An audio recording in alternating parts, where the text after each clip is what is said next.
Rishon, first. V'kol zeman Rishon, and always first. Ani noten kavod, shabach, lehalev, le'el elyon, to the Most High God. Elohe ha-Elohim, God of God. Adonai ha-Adonim, Lord of Lords. Melechei ha-Melechim, King of Kings. Gamani kavod le-rosh ha-roshi, Kebishmuel for name, the Rabbi Azriel, the Uriel, the Ima Shali, we miss her today, but we honor her as well. Bani Mubarak Yisrael, Shabbat Shalom, and Shalom Aleichem. Indeed, today I'm inspired to speak on the subject of Esther. Of course, Purim is coming in just a few days. We had the beautiful Torah Siddur from the book of Exodus today, and I was going to see how I might be able to connect them, but we'll see. But since I'm not going to be with you anyway on Purim, I thought today would be a good day to look at that. Plus, we always enjoy studying the book of Esther. It's a short book, less than 10 chapters, which is why in Hebrew it's rather than called the book, it's called Megillah Esther, the scroll, and it's a scroll. We have the scrolls I was looking for. We have it, and often we will read the scrolls, read from it, and so I wanted to prepare us for that, and then of course put you in the mood so that later in the week on Monday, which is usually a fast day, because as we'll see from the story, Queen Esther asked the people to fast with her to prepare her for what she was about to do. And so that, and then the festival of Purim on Wednesday of this week. So I want to put your mind on that. And since we have some time to peruse, we won't read all of it, of course, but I selected different passages because I think there's a lot that we can learn. And in preparing my sermon, as is so often the case, I learned something new myself. And reading it over and over again, each time you read that story, there's something else that strikes you about it. And I'm going to share that with you today as well. Another perspective as we look and see these people not only as real people, but as complicated people, and as we're able to understand them both from a spiritual and emotional and even psychological perspective sometimes, and how they back then are still very much like we are today. And also I like the fact that this is a book about the women, and the history of the Bible in terms of how our Tanakh was put together. There were those that thought we should just have the Torah, the 5 books, and that was it. And then those that said, well, we should add some of the words of the prophets, the Levy. So we have the Torah and we have the prophets. And then there were those that said we should also have some of the writing. That's called Ketuvim. Some of the writings. But which ones was the question? And how many of them should be added to what we call our Bible, our Tanakh? And there was, we understand, some debate about this particular book, this particular scroll, the scroll of Esther. There were some rabbis who said, it's a nice story, it's good literature, it may in fact be true, but it is not spiritual enough to be in the Bible. Because the Word of God and the name of God is never mentioned.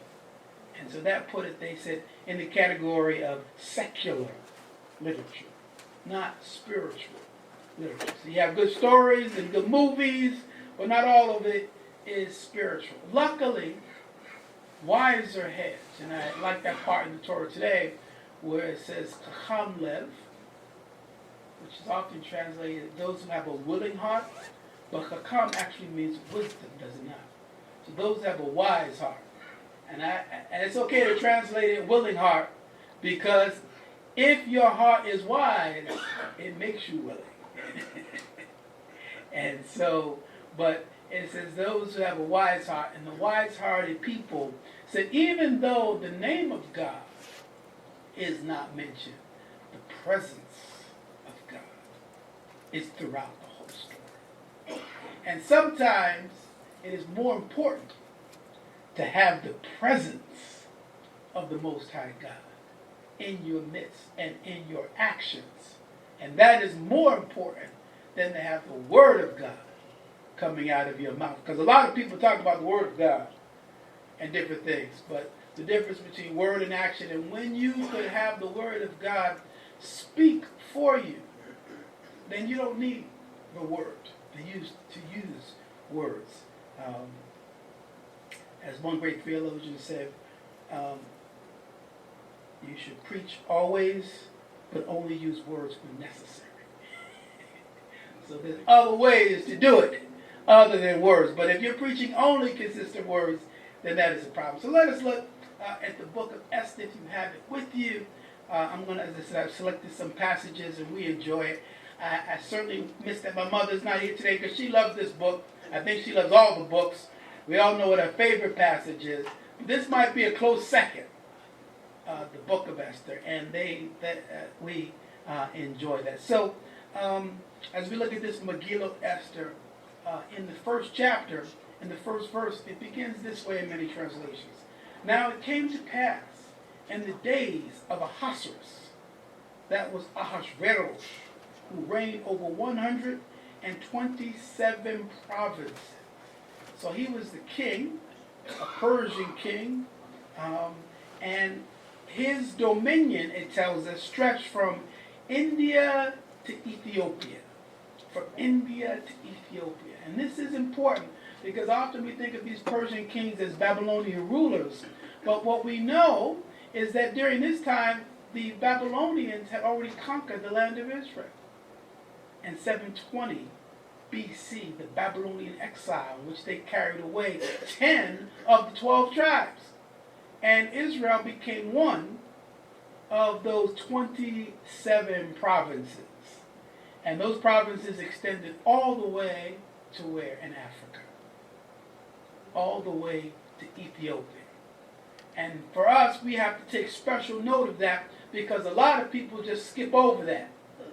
And it talks about the boundaries. This is not just in what they might call the Middle East, but his dominion reached into Africa, into Ethiopia, and extended all the way to India.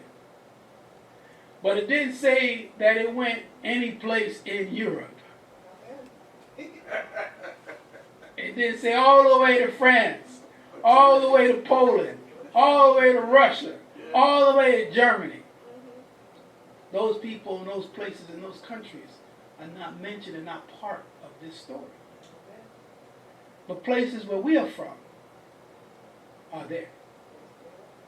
And that's not just part of his dominion, as we're going to see as we read the story, that Haman, the wicked man, will tell him, and these Jews, they are in every one of your provinces.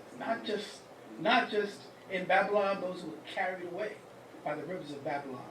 And not just those who still remained in Israel, but they said they were in all of those provinces, even in Ethiopia. So again, I don't know why people give our Ethiopian brothers a hard time, because they were there and they were part of the nation of Israel, part of the Babylonian period. And in those days, King Ahasuerus, he sat on the throne, and his palace was called Shushan. And in the 3rd year of his reign, he made a feast for all of his officials and servants, the powers of Persia and Media, the nobles and princes of the provinces before him, when he showed the riches of his glorious kingdom and the splendor of his excellent majesty for many days. In fact, this party went on, it says, for 180 days. That's a long part. And when these days were completed, the king made a feast lasting 7 days. So he had his year of jubilee almost. And then in the last week was the culmination of that, a 7-day feast in Shushan, the citadel, for the great to the small, in the court of the garden of the king's palace. There were white and blue linen curtains, fastened with cords of fine linen, and purple and silver rods, and marbles of pillar. And the couches were of gold and silver, golden drinking vessels, golden cups and goblets, each vessel being different from the other, with royal wine in abundance, according to the generosity of the king. In accordance with the law, the drinking was not compulsory, for so the king had ordered all the officers of his house that they should do according to each man's pleasure. So I guess that does remind us a little bit of the Torah Siddur today when it talked about those linen hangings, the argaman, the tola'at, the tikalet, the blue and the purple hangings in the temple. And it says that King Ahasuerus, he had those hangings in his palace. Then in the 9th verse it says, Queen Vashti also made a feast for the women in the royal palace, which belonged to King Ahasuerus. On the 7th day, when the heart of the king was merry with wine, he commanded Muhammad, Bista, Harbunan, Bigtha, Agatha, Zethar, and Caracas, his 7 eunuchs who served in the presence of King Ahasuerus, to bring Queen Vashti before the king, wearing her royal crown, in order to show her beauty to the people and the officials. For, it says, she was beautiful to behold. So he has this party going on for weeks and months. He had a 7-day feast for all of his servants. And then on the last day,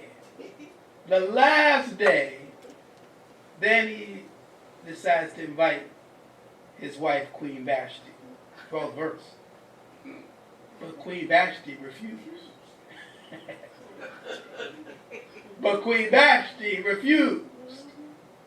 To come at the king's command brought by his eunuchs. Therefore the king was furious, and his anger burned within him. So I guess she was angry that they had this feast going on for all these weeks and days and months, and then the whole week of festivities, and they didn't invite her until the very last day. And so out of spite, out of anger, perhaps because her ego was hurt, perhaps out of legitimate, we might consider today, grievance or insult. Whatever those emotions were, she decided not to attend. 13th verse, then the king said to the wise men who understood the times, for this was the king's manner towards all who knew the law and justice. Those closest to him being, and we know their names, Karshana, Shethar, Amathar, Tarshish, Mercies, Barsana, and Memucan, the 7 princes of Persia and Media who had access to the king's presence and who ranked highest in the kingdom. What shall we do to Queen Vashti according to the law, because she did not obey the command of King Ahasuerus brought to her by her eunuchs? And notice they said we. Now what should he or what should I do? But what should we do that Queen Vashti did not come? And Mukam answered before the king and the prince, Queen Vashti has not only wronged the king, but also all the princes and all the people who are in all the provinces of the king Ahasuerus. For the queen's behavior, what? Will become known to all the women. So his wise men said, this is not just a problem for you. This is a problem for all of us. Because if Queen Vashti is allowed to disobey the king, then all the women of the provinces will perhaps learn from her example and disobey their husbands. This very day, the noble ladies of Persia and Media will say to all the king's officials that they have heard of the behavior of the queen. Thus, there will be excessive contempt and wrath. If it pleases the king, let a royal decree go out And let it be recorded in the laws of Persia and Media, so that it will not be altered, that Vashti shall come no more before King Ahasuerus.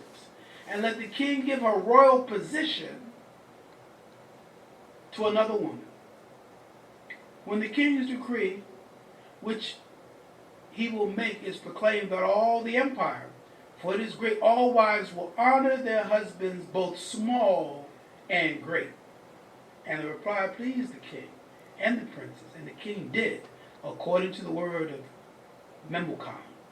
Then he sent letters to all the king's provinces, each province in its own script, and to every people in their own language, that each man should be master in his own house and speak in the language of his own people. So, this is a way, in chapter 1, of setting up the drama in the story. In order to appreciate what Queen Esther, we're going to learn her Hebrew name in a minute. In order to appreciate what she did, you have to understand what happened before. That there was a king before Queen Esther. And that this queen was very proud. And she took a stand to stand up against the king. And because of that, she was removed from office. And the law said that anytime the king commands, you must come. And if he doesn't command, you shall not come. So you can't just come and go as you please. Come in when you want, and if the king requests, and then refuse to come. So that set the stage for the rest of the story. When we understand that, we can really understand how courageous Queen Esther was. I also think it's interesting that when he issued this decree, he said, we will issue it in every language spoken throughout the kingdom. So not just in Persian. But that means that to a certain extent, he recognized that there was a lot of cultural and ethnic diversity within his kingdom. And that's why he had it issued in every language. It's not like you say, well, in America, we just issue it in English, but we also issue it in Spanish and all the other languages out there. So there were a lot of ethnic diversity. It was a very diverse culture in which the Hebrew people were there. Now, I've been saying Hebrew, but this is also important for our Israelite brothers and sisters that we study this book closely. Because in the second chapter, I'm not going to read all of it, but in the second chapter, we skip to the 5th verse in the second chapter. He says, okay, we're going to have to find a replacement queen. And when it talks about the eunuchs, the 7 eunuchs, and it gives their names, who they were, a eunuch is a man who has been castrated. And this is because he works with the harem and the brides of the king. So how could the king be sure that the men who are around his women aren't having any affairs with any of the women? So they would be castrated so that they could be around the women. And he had all these 7 eunuchs around the women to keep guard over his harem, so to speak. And it says in the 5th verse, in Shushan, the citadel, there was a certain Jew. Let me repeat that. A certain Jew, whose name was Mordecai, and then it gives us his genealogy, who was the son of Jair, who was the son of Shemiel, who was the son of Kish, a Benjamite. Then this is important for us Israelites, right? If we were to read it in Hebrew, this is not a mistranslation. It's not that it says Yisrael in Hebrew and the translators in English wrote the word Jew. In Hebrew it says Yehudi, a Jew. Right? And so this is very specific. It is very different from what we normally see throughout the Torah and Tanakh, where it says Yisrael. Right? Okay. But here it says there was a certain Jew. And, some of my Israelite brothers, they say, well, Jew refers to members of the tribe of Judah. If you're a member of the tribe of Judah, then you are Judite. So they are Jews. Or it refers to that area in Israel after King Solomon, when you had divided kingdom. You had the tribe of Judah and the tribe of Israel. Not the tribe, but the kingdom of Judah and the kingdom of Israel. So they would say anybody who lives in the kingdom of Judah could be called a Judite because you live in Judah, or you are a member of the tribe of Judah.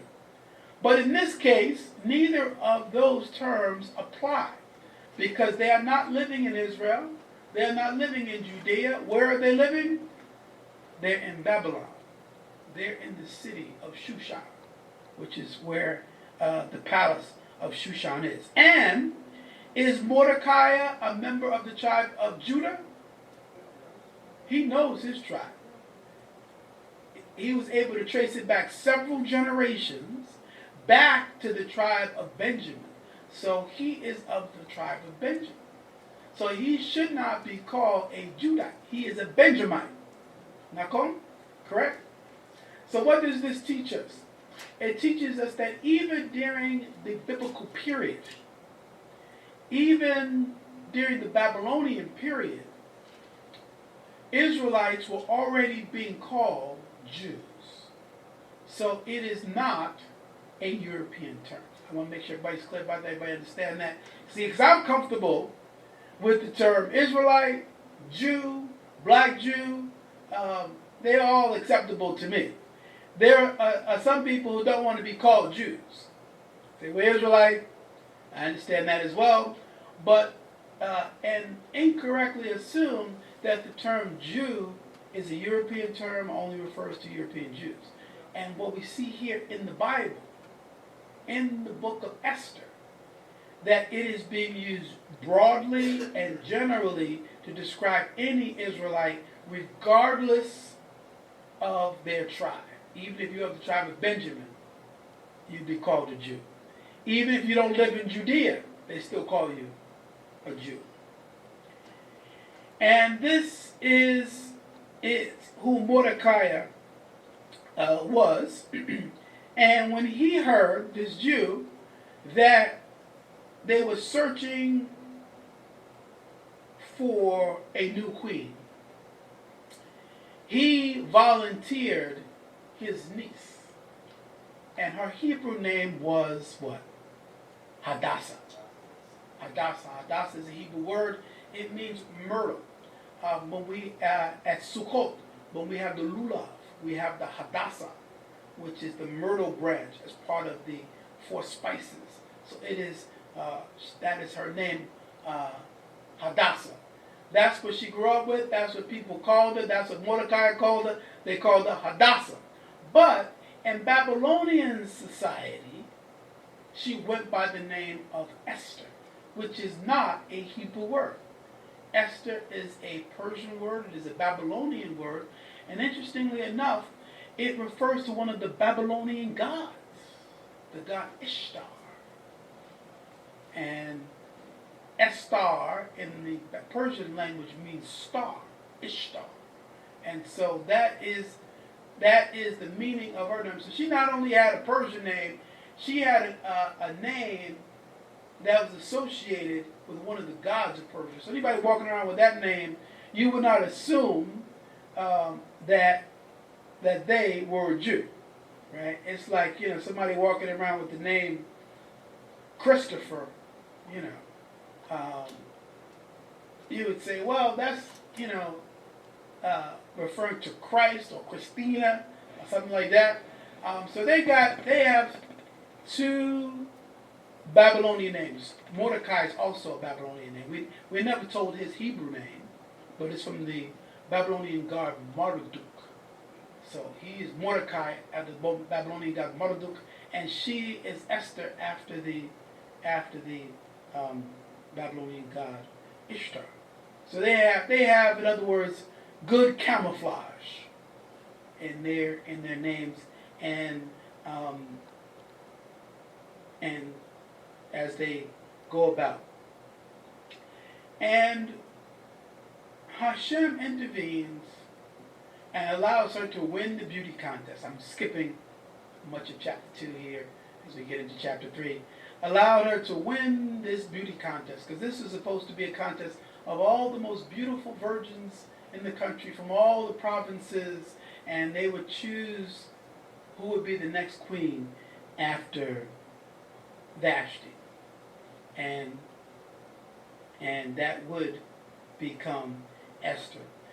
There's one passage in the second chapter, 17th verse, I will read that, because there it says that King Ahasuerus, quote, the king loved Esther more than any other woman. That he loved Esther more than any other woman. So although he had queens before, and he had a whole harem of women, which wasn't unusual in the ancient world, of all the women, this is the only one that he says he really loved. He really loved her. Even though he didn't really know who she was. But he loved her in a very special and unique way. That's going to become important later in the story.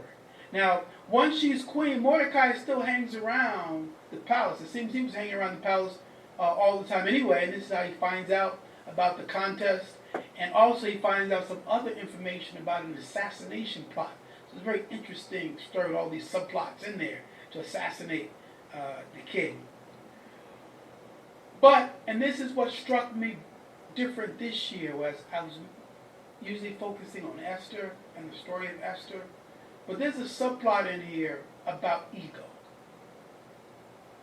that leads to the downfall of Haman.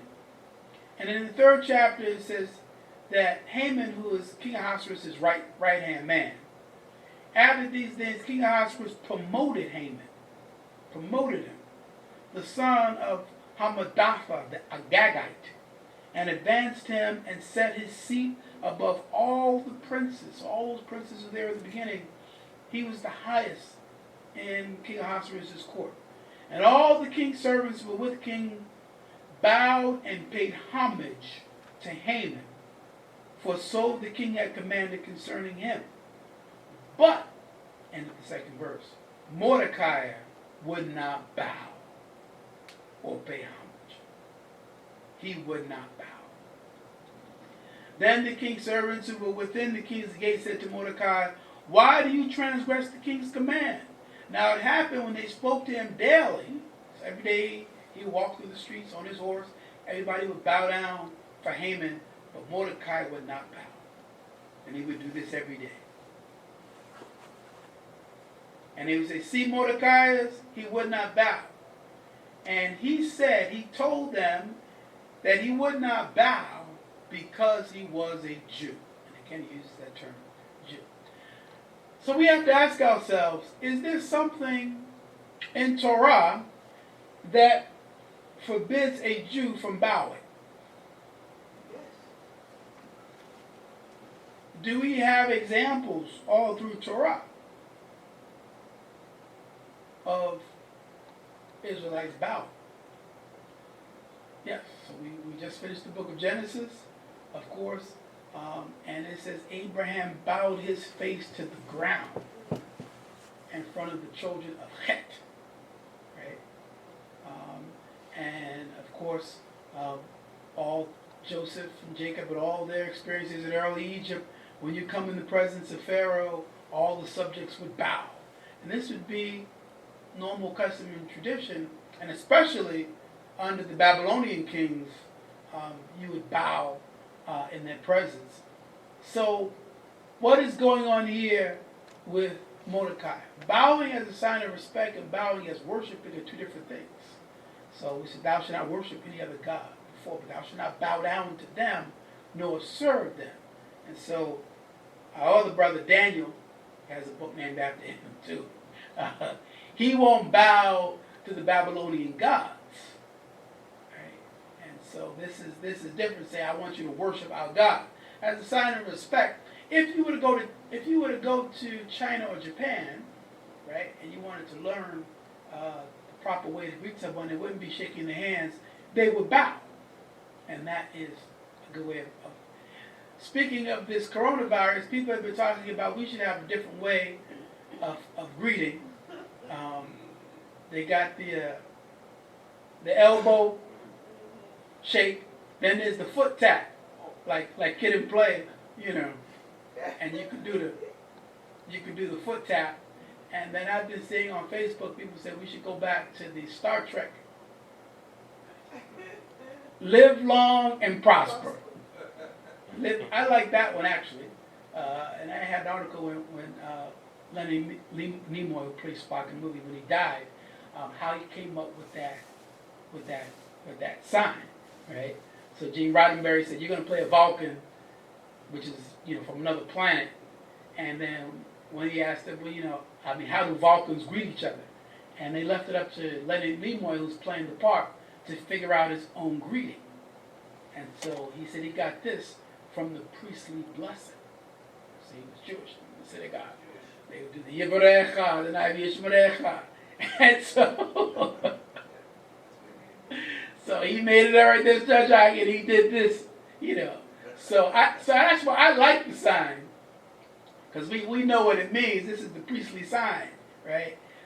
Putting the blessing on people, and so that was good, and then you don't have to worry about contracting a virus, right? Next time, just do the, live long and prosper. And we'll do that. That's better than the elbow or the foot tap. Just,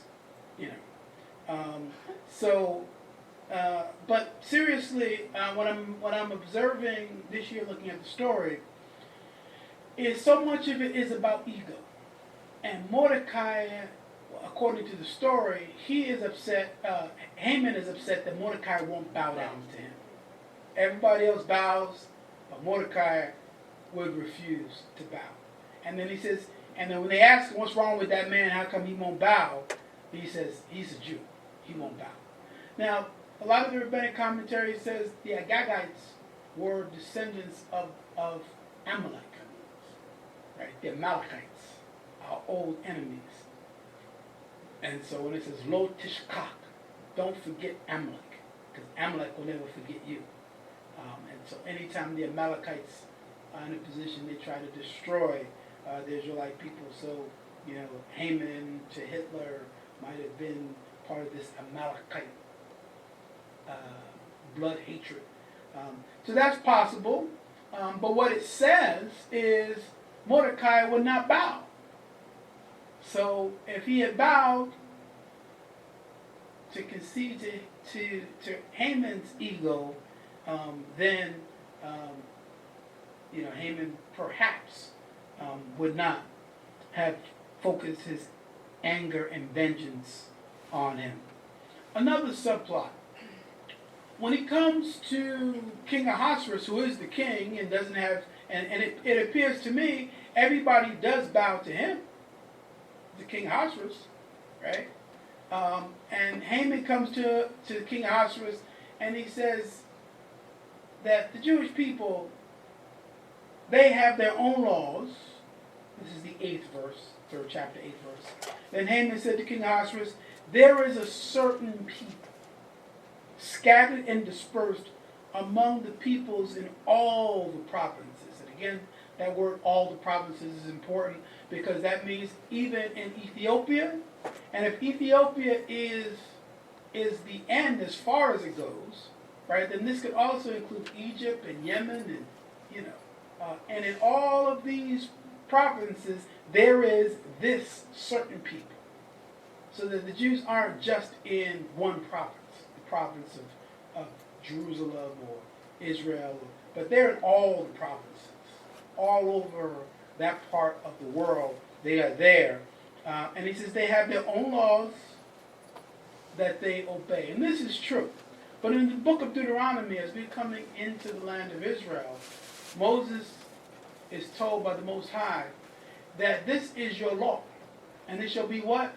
Your wisdom in the sight of the nations. And when people see the kind of laws that you have, what will be the reaction? They will say, what a wise and intelligent people that have such laws as the laws that we observe. It should not evoke hatred or anger because of our laws, but rather it should evoke honor and and respect that we have laws that tell us how to conduct ourselves and how to behave. And they would say, that's a wise law. That is a smart law. That should be the reaction. And so, in cooking up the plot, he tells the king, there's a people, they have their own laws. But I think, as we saw from the previous chapter, the king already knows people have their own languages, their own customs, their own traditions. And the Babylonians allowed them that freedom and that kind of diversity within the empire. But in the 9th verse, Haman says, if it please the king, let a decree be written that they be destroyed, and I will pay 10,000 talents of silver into the hands of those who do the work, those who do the killing, to bring it to the king's treasury. So how does he get King Ahasuerus to go along with this plan to annihilate the Jews? How does he get the king? He says, well, there's the people, they have their own laws. That in and of itself wouldn't be a reason to annihilate them, because a lot of the people have their own laws. As long as they obey the king's laws, they're allowed to have their own customs and traditions. But he tells the king, I will give you 10,000 talents of silver. And that 10,000 talents of silver will go into the king's treasury. And so King Ahasuerus says, okay. Right? So we see King Ahasuerus in this story, as I read it, almost like a novel, is presented as a very weak man, right? Who is almost incapable in most circumstances of thinking for himself.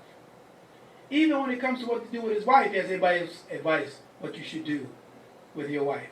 When it comes here, whatever his advisors tell him to do, Haman says, I think you should get rid of these people. Who are they? I don't even know who they are. Happen to be married to one of them, but he doesn't know that. Right? And he says, I think we should get rid of them.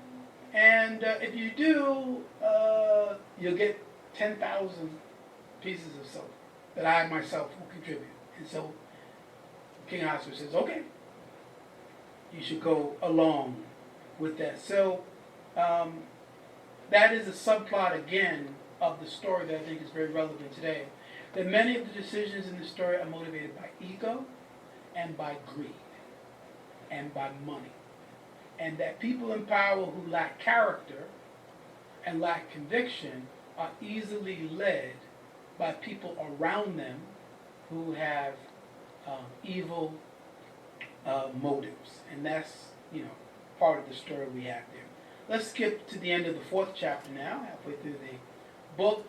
But my mother's favorite part of the story, and Kava, our Book of Esther lovers. I think we count Shekinah also likes the Book of Esther. Okay. If we go to the 4th chapter, we'll skip in the interest of time to the 13th verse. So Mordecai hears about this plot, and the reason the holiday is called Purim is they have the plan to wipe out the Jews, and they're going to hire assassins who are going to do the killing. And the date is set by casting lots, and that's what the word, the Persian word Purim. So it's not a Hebrew word either. Purim meaning to cast lots. So we'll throw dice, and we'll cast a lot to figure out what day the killing is supposed to begin. So they cast lots, and this is how they chose the day. And so when Mordecai hears about that, he's been going back and forth outside the palace, checking on his niece, sending her messages. And in the 13th verse it says, and Mordecai told them to answer Esther. And he says, quote, do not think in your heart, even if you don't say it out loud, don't even think in your heart that you will escape in the king's palace any more than all the other Jews. For if you remain completely silent at this time, relief and deliverance will arise for the Jews from another place, but you and your father's house will perish. Yet, who knows whether you have come to the kingdom for such a time as this? And that's a beautiful passage for such a time as this. Mordecai couldn't have anticipated when he encouraged her to enter this beauty pageant what would happen in the future. But there came a time when the Jewish people were in jeopardy. And he says, this is when we need you. Up until this time, you have been living incognito. You have been living as a Persian woman with a false or fake or secular identity. And nobody in there knows who you are. And you might think you're safe. And you might think you're comfortable. And if they do wipe out all the Jews, you might think you will be spared. Because nobody knows that you are a Jew. And Mordecai tells her, don't even think that in your heart. And what we know is that there are people who probably know who she is and will out her if the destruction should begin. So if you think you're going to be safe and I will be spared, if you remain silent while other people are being oppressed, then you will not be spared. We have an obligation to each other. It says, Kol Yehudi Charavi Zelazeh. We're all responsible for each other. Here, he asked, who knows whether you were chosen for such a time as this?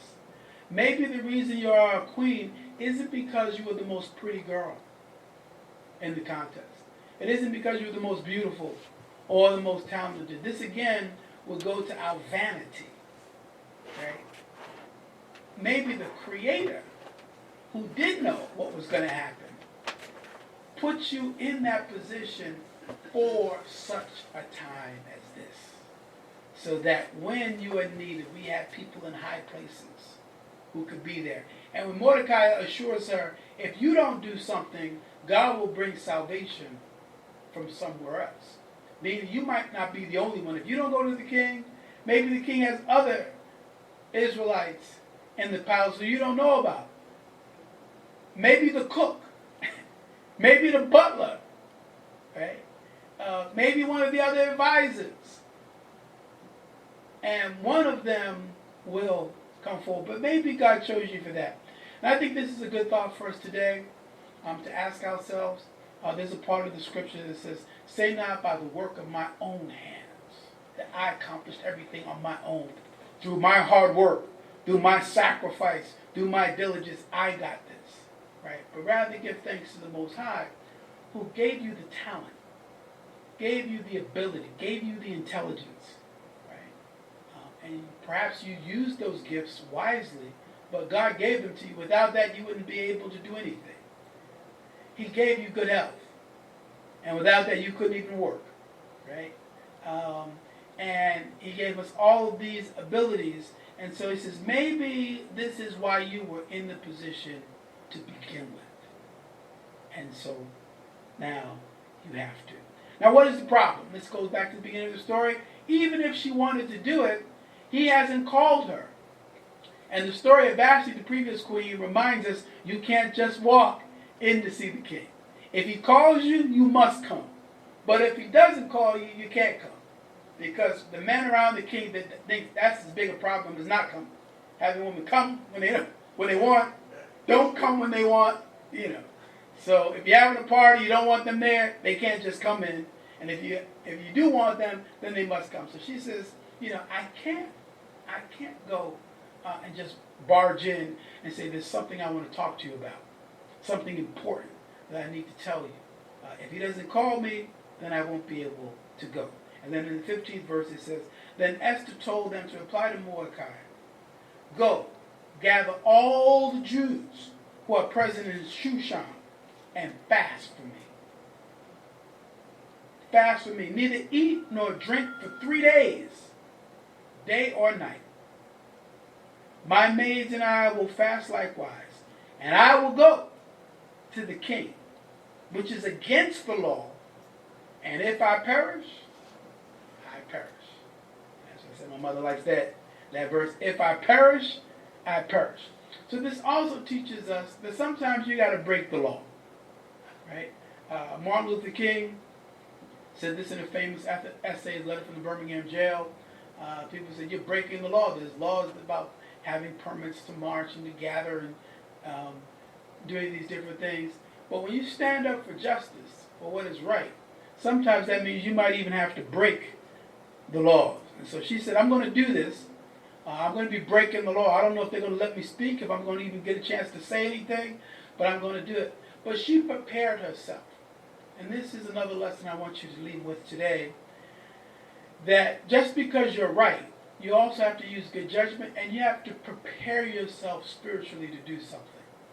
And she said, all right, I'm going to do it. I'm going to do it in 3 days, which is not stalling. It's not procrastinating. I need 3 days to get ready to do this.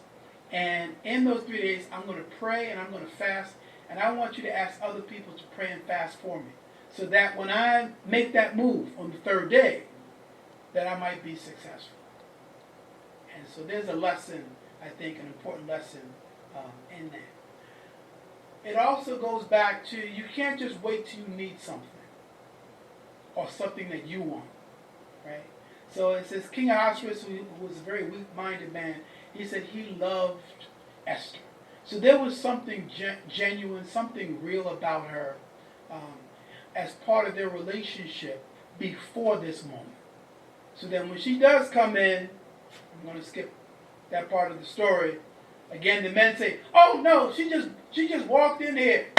Have her arrested. And then King Ahasuerus, who usually just lets people tell him what to do, he says, wait a minute. Let's hear what she's got to say. Now, what made him say that? Because I know Esther.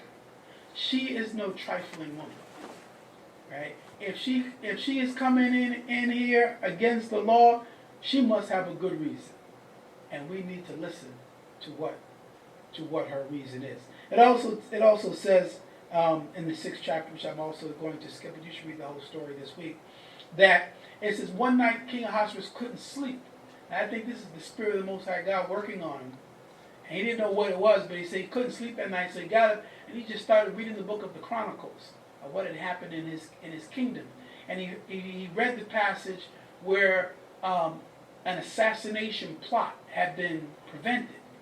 And when he read about who prevented his assassination, it was again Mordecai. And he asked himself, did we ever reward this man for what he did? And he never got any reward. He never got any acknowledgement for having saved the king's life. So then, when everything comes to an head and they bring Esther, Mordecai, and Haman there all together, who is the king going to believe? The woman who he loves and trusts, who has never tried to use him or abuse him, and Mordecai, the man who saved his life, and they are both Jews, or Haman. And so he chooses them over Haman. And I'll kind of leave it there, but over the Kiddush, there are parts of the story that make me wonder, because once they save the Jews, then they seek revenge, you see. And I wonder about this. Now we're going to kill them, those who wanted to kill us, and we're going to take their possessions. In the 11th verse it says, but these letters the king permitted the Jews who were in the city to gather together and protect their lives. Okay, I can understand that. To destroy, kill, and annihilate all the forces of any people or province that would assault them, both the little children and the women, and to plunder their possessions. So this is a part of the story that I think should concern us. Yes, defend yourself, right? But to seek revenge, you say, well, all right, we're going those who wanted to kill us, we're going to kill them, even their little children and the women, and then we're going to take their possessions. But that's what the story says, of course. There is the concept of irony or karma in Eastern philosophy, that what goes around comes around. So those gallows he built to hang the Jews, he and his family and his sons hung from those very gallows. So be careful what you plan when you plan evil for other people, that it may come upon you. But in the 16th verse, it has a verse that we say every Erev Shabbat, and I miss my sister Deborah too. Miss so many people today. But she loves the Havdalah at the end of Shabbat. And in the Havdalah service, you have that verse from verse 16 that says, the Jews had light and gladness, joy and honor. And that's from the book of Esther, this book here. For the Jews, they had light. You light the Havdalah candles. And gladness, joy, and honor. And every province and city where the king commanded and decree came, the Jews had joy and gladness and feast and a holiday. Then many, 17th verse, then many of the people of the land became Jews. What does it say there? Can we repeat that? Then many of the people of the land became Jews because fear of the Jews fell upon them. This passage again gets skipped over. I was looking for some rabbinic commentary on it. So that means after this event, a lot more people became Jews who were not Jews, who were not descendants of one of the tribes. Mordecai was a descendant of the tribe of Benjamin, right?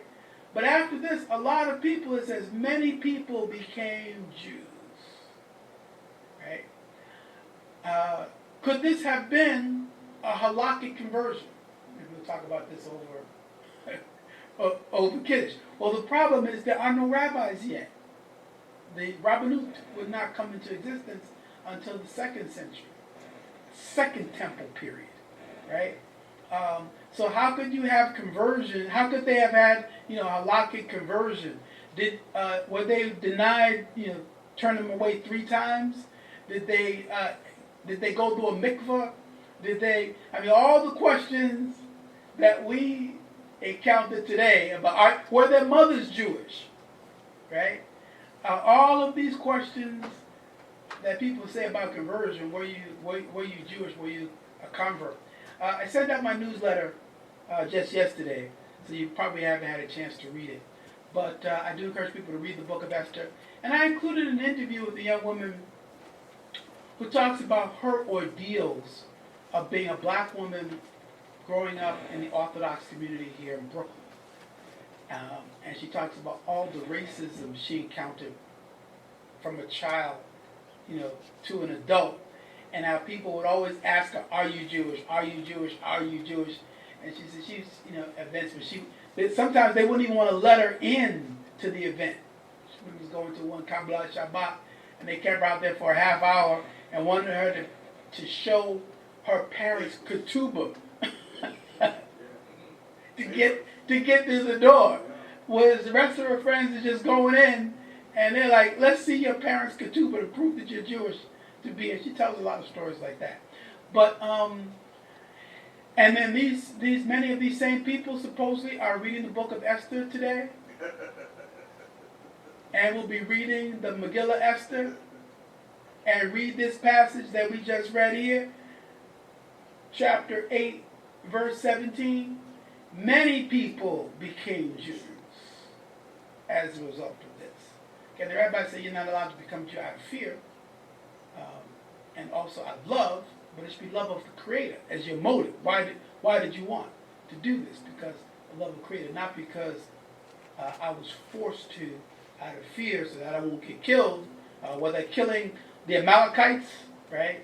And people say, well, we have this in Christian history during the Spanish Inquisition that a lot of Jews pretended to be Christians so they wouldn't be persecuted and wouldn't have to leave Spain. That would be converting to Christianity out of fear, right? Not because you're actually a Christian or believe, but doing it out of fear. So you're not allowed to become a Jew because you think that's going to, not to be killed out of fear.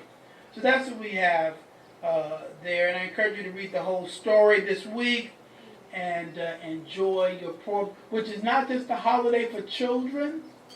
Children, we got costumes and different things like that, and the Hamantash and cookies and the grater. And so there's a part of it for children, but it really is an adult story but a lot of adult themes that we could think about and ponder. But as it says in the book of Ecclesiastes, in the last chapter, in the last verse of that book, let us hear the conclusion of the whole matter. Fear God and keep his commandments. For this is the whole duty of man. For God will bring every work into judgment concerning every secret thing, whether it be good or whether it be evil. Shabbat shalom and shalom aleichem. Shabbat. And so at this time, we're happy to have Shakina always, and she's going to give us some announcements and let us know what's going on. Shabbat Shabbat shalom. shalom. The only announcement that I know of right now is the economic summit that Rabbi Dunyamin and Queen Adira is giving. I think it's next Sunday, right? Is it next Sunday already? I think it's the 9th of the... Next I'm Sunday's sorry, the I 8th. will get back to everybody. I saw a brief flyer, but I can't find it. But it's Next Sunday's the 8th. So it's the next following. I think it's the 15th, I think, that I see it that Sunday. But I know he comes next week to do the service, so that's why I'm Okay. hoping it's next week. So that's all the announcements that I have. It's a brief, it's a very light kiddish. It's just today, all is welcome to say it's a very light kiddish. Okay. And everybody have a good week. All right. So Well, I have some good news. Well, I just started spring break for a week, so I'm glad to have a week off. And I'm glad the weather's been so warm. This was the warmest winter, they say, in Pennsylvania history and a lot of other places. So, so one of the new things that I started over Zoom, can't really say it's new, but Rafa will be here, glad to hear this. I started violin lessons yesterday. So as you know, I've been trying to teach myself for years with books and YouTube videos, you know. But yesterday I broke down and registered for a class, and I got a teacher. So for the next 16 weeks, every week, I'm going to have lessons. Good. So I expect to see a lot of improvement. No, I mean, that's good. You got a teacher. I'm going to be practicing for the next 16 weeks. And then I'll hopefully continue, but I signed up for 16-week violin tutorial one-on-one. And so far I like my teacher, he's good. And he said I learned a lot on my own. He said, well, this is great. You can read music and, you know, you got good holds and different things like that, but we're going to work on some things. So Practice make perfect. well, we gonna practice. So now I'm gonna hope to be joining you. I don't know if I'll be ready in time for Passover. Always welcome. But well, we'll see. Cause he's approaching me, you know, kind of differently. But I like what we're doing, and so that means we got Bina writing new songs. I'm taking violin lessons. So maybe we could collaborate, and we could do something, and then I'll back you up on the violins. He said, before you do that, you got to practice some more. You got to learn. You take some lessons, and then you could join us. So that's what I'm doing. But I think that's good. I think that's good. Yes, I do. Just wanted to let everybody know the reason why Deborah and Emo were not here. Blessed our forefathers, Abraham, Isaac, and Jacob. May he bless this entire holy congregation, along with all the holy congregations, them, their wives, sons, and daughters, and all that are theirs, and those who dedicate synagogues for prayer, and those who enter them to pray, and those who give lambs for illumination, wine for condition of dollar, bread for gas, and charity for the poor, and all who are involved faithfully in the needs of the community. May the Holy One, blessed be He, pay their reward, and remove from them every affliction, heal their entire body, and forgive their every iniquity, and send blessings and success to all their handiwork, along with all Israel, their brethren. And let us say, Amen. Hallelujah. Amen. Hallelujah.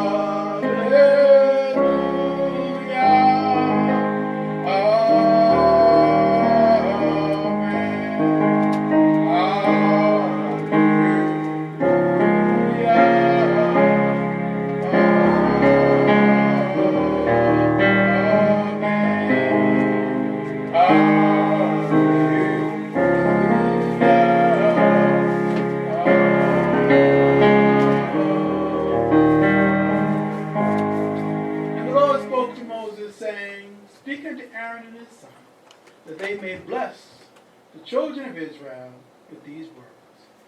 Yivrecha Adonai v'yishmerecha, Ye'er Adonai panav alecha v'yikunecha, Yisar Adonai panav alecha v'yisim lecha shalom. May God bless you and keep you safe. May God turn his face toward you and be gracious unto you. May God lift up his countenance toward you and grant you peace. And they shall place my name upon the children of Israel, and I will bless them. Shabbat shalom and shalom aleichem.